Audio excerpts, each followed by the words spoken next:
bijak bilang, apa yang kau tanam itulah yang akan kau tuai. Jika melihat bagaimana timnas Brazil hari ini, hukum tabur tuai itu mestinya menjadi pelajaran.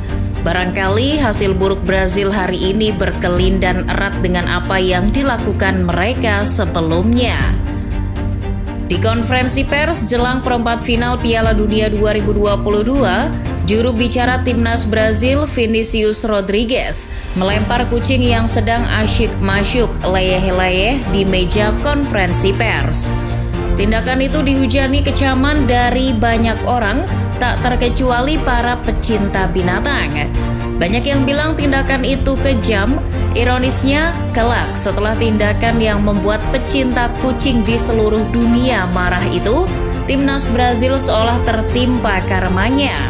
Performa mereka merosot. Brazil bahkan gagal di berbagai ajang. Gak percaya? Berikut ini keapesan yang bertubi-tubi menimpa timnas Brazil usai insiden melempar kucing tersebut. Namun sebelum itu jangan lupa subscribe dan nyalakan loncengnya supaya tidak ketinggalan video terbaru dari Starting 11. Perlakuan buruk sang juru bicara terhadap salah satu hewan kesayangan Rasulullah itu dibalas kontan. Insiden itu terjadi jelang melawan Kroasia di perempat final Piala Dunia 2022. Waktu itu, Selekau sedang percaya diri. Lagi mana? Baru saja melibas Korea Selatan 4-1 bro. Semangat itulah yang dibawa saat menghadapi Kroasia. Di konferensi pers jelang laga, dua Vinícius sempat senyum-senyum. Tak terkecuali setelah kucing di atas meja dilempar. Namun hal sebaliknya justru terjadi di atas lapangan. Anak asuh Tite kesulitan meladeni perlawanan Kroasia yang terkenal tangguh di babak gugur. Tidak ada gol dalam 90 menit. Laga pun terpaksa berlanjut hingga babak tambahan. Brazil mencuri gol lebih dulu lewat aksi Neymar, tapi gol itu bertahan kurang dari seperempat jam. Menit 117 giliran Bruno Petkovic yang memaksa Alisson memungut bola dari gawangnya sendiri. Skor imbang dan laga berlanjut ke babak adu penalti. Disinilah kita melihat betapa dahsyatnya Dominik Livakovic. Ia menepis tendangan Rodrigo, sedangkan sepakan Marquinhos cuma mencium tiang gawang. Dual Gojo Brazil gagal menunaikan tugasnya, sementara tak ada satupun penendang Vatreni yang gagal. Brazil keok, Kroasia melaju ke semifinal. Setahun berikutnya, keapesan kembali menghampiri Brazil. Namun kali ini tidak menimpa tim senior, melainkan U20.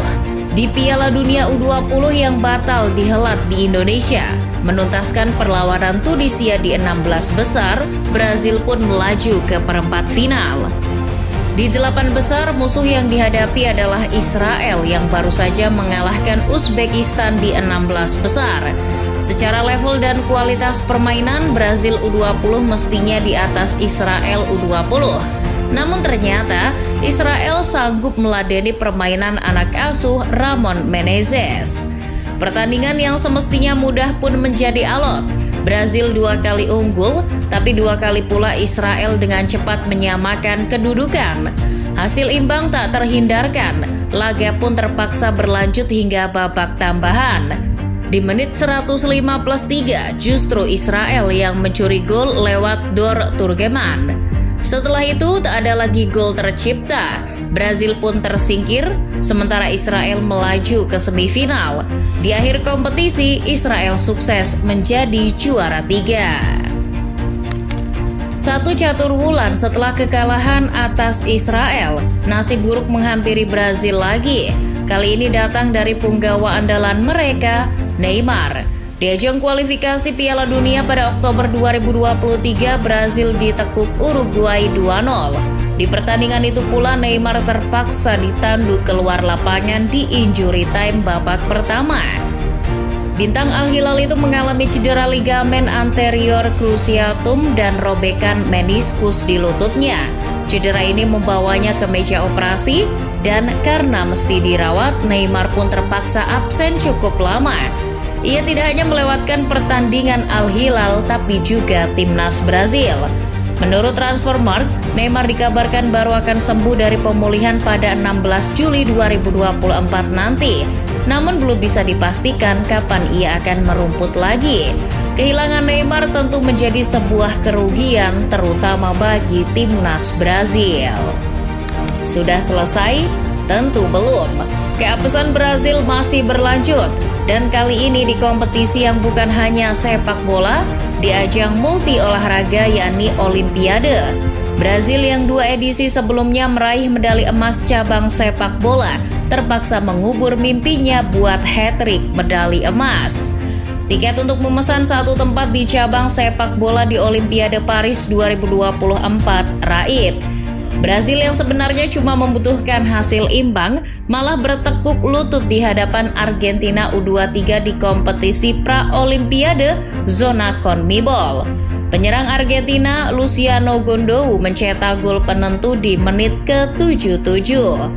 Gol tersebut menjadi satu-satunya yang tercipta di pertandingan itu. Brazil yang diperkuat calon top skor Real Madrid, Endrick Felipe, tak sanggup menyarangkan sebiji pun gol ke gawang Argentina. Hasil ini membuat nasib Brazil setali 3 uang dengan timnas Indonesia gagal ke Olimpiade. Bagi peraih medali emas 2 edisi beruntun sebagai negara yang konon rajanya sepak bola, plus tim yang tak pernah absen ke Olimpiade sejak 2004, ketidakberhasilan Brazil ke Olimpiade Paris tak cukup digambarkan dengan kata memalukan, namun juga naas. Untung tak dapat diraih, malang tak dapat ditolak. Belum genap 1 semester setelah kehilangan tiket Olimpiade Paris, Brazil mesti menjumpai kemalangan lainnya. Di ajang Copa America 2024, Brazil tentu bersama Argentina adalah tim yang paling dijagokan untuk membawa pulang trofinya. Di banyak prediksi, Brazil menempati urutan kedua setelah Argentina sebagai tim yang akan menjuarai Copa America 2024.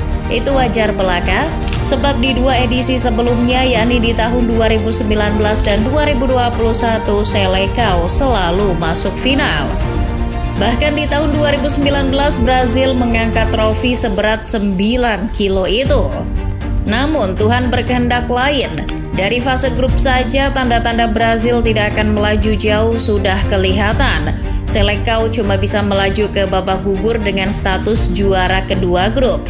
Brazil hanya meraih 1 kemenangan dan itu pun menghadapi Paraguay, tim yang boleh dibilang Laosnya CONMEBOL. Brazil gagal memetik kemenangan atas Kolombia dan tidak berhasil mencuri 3 poin dari Costa Rica.